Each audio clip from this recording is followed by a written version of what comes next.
Well, thank you, Phil. If there was ever an event that drew contestants and crowds, it was the three-day Sanish Rodeo, held each July from 1947 to 1953. In its short 7-year existence, the Sanish Rodeo became second in the state in prize money paid and second to none in the number of contestants competing daily. The rodeo was initiated by a group of Sanish area residents who met in the local fire hall in April of 1947. Forming the Sanish Rodeo Association, which became member of the Rodeo Cowboys Association and the International Rodeo Association. The rodeo site was located southwest of the Old Sanish Bridge, or almost directly behind the west portion of the Four Bears Bridge, west of present-day Newtown. The association began building corrals, chutes, and a grandstand, with everything ready in time for the first rodeo, July 3rd through the 5th in 1947. Events performed on the grass-covered arena that first year, among others, included the saddle contest, bulldogging, calf roping, wild cow milking, the free-for-all horse race, and the Shetland pony race. The first year, $2,205 was offered in prizes, and by the early 50s, it totaled $3,600. Attendance doubled from 1949 to 1950, with an estimated 18,000 to 20,000 people. It must have been a great show to see, as the line of the cars waiting to get in stretched for over 2 miles. The colorful pageantry of the Old West came alive at the Sanish Rodeo when hundreds of Native American families from the reservation pitched tents in the shadow of Mount Crow Flies High and attended the event bedecked in their feather and bead-covered Native costumes. Native American dancers performed between rodeo events, and area bands marched in the parades and performed concerts before each rodeo. Promoters also brought in specialty acts, such as a world-famous 3-horse Roman rider who performed a fire jump and the world's only standing Roman jump on the back of Brahmin bulls. The rodeo was announced by Truman Wald of Watford City, and FedEx and Greeno and Orr were the stock contractors. Though the rodeo was a grand social event, construction of the Garrison Dam doomed the production.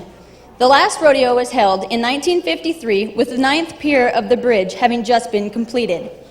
Schnell Livestock acquired the grandstands and used them as the stands for their match of champions and rodeos for over 25 years until 1977, when the rodeo grounds were disassembled. As well, the corrals were acquired by a group in Twin Buttes. Now I would like to read a letter from the Keogh family. The family of Brooks Keogh is extremely gratified and pleased that the Sanish Rodeo has been chosen for the Special Achievement Honoree Award. We all have special memories of the Sanish Rodeo and what it meant to our parents, Brooks and Kathleen Keogh. We would like to donate to the North Dakota Cowboy Hall of Fame the following items. The sign that welcomed the fans to the rodeo ground, and this can be seen right around, well, it's right behind me now. A series of Sanish Rodeo movies that were filmed over the course of the years, as well as 70 still photographs taken at the Sanish Rodeo. Thank you to the trustees for this wonderful recognition, and congratulations to all the honorees. It is my great honor to introduce the Sanish Rodeo, whose short but colorful history lives on in the memories of those who participated and attended. Accepting the award today is a wonderful lady, Kay Nelson from Grassy Butte. Kay's uncle, Wendell Van Dyke, was one of the original committeemen who brought us this rodeo. Thank you, Shanda. On behalf of the Sanish Rodeo, the Board of Directors, the Keogh family, my uncle Wendell Van Dyke, it's an honor for me to say thank you for this prestigious North Dakota Hall of Fame award.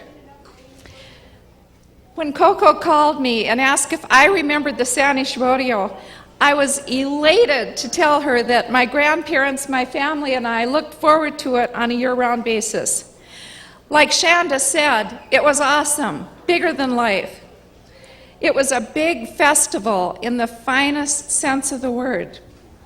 It started with a parade, and I'm happy to introduce Betty Keogh, Brooks Keogh's sister. Brooks was president of the Sanish Rodeo for 7 years. Betty rode in this gigantic parade, and her 2 children, I would like to introduce them to Jane and Brooks, Jane Miller and Brooks Grantier. Thank you for being here today.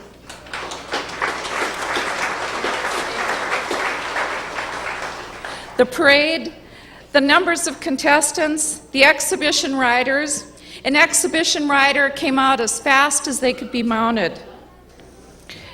A lot of these people were Native Americans. I saw my husband, Alvin Nelson, there the first time in 1953. He won the bronc riding, second in the bull riding, and placed in the bareback riding. Dwayne Howard, Dean Armstrong, Joe Chase, Jim Tom, and Alvin Tesher all competed. Jim Tesher won 2 saddles there. Dean Armstrong won a saddle there.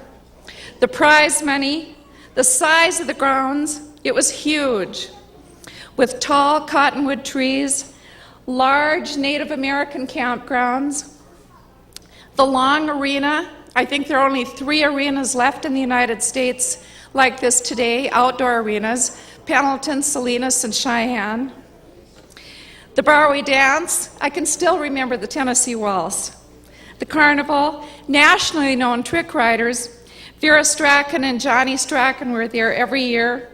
Johnny would Roman ride his 3 Palomino horses, jump through a hoop of fire, and then later he competed in the steer wrestling and calf roping.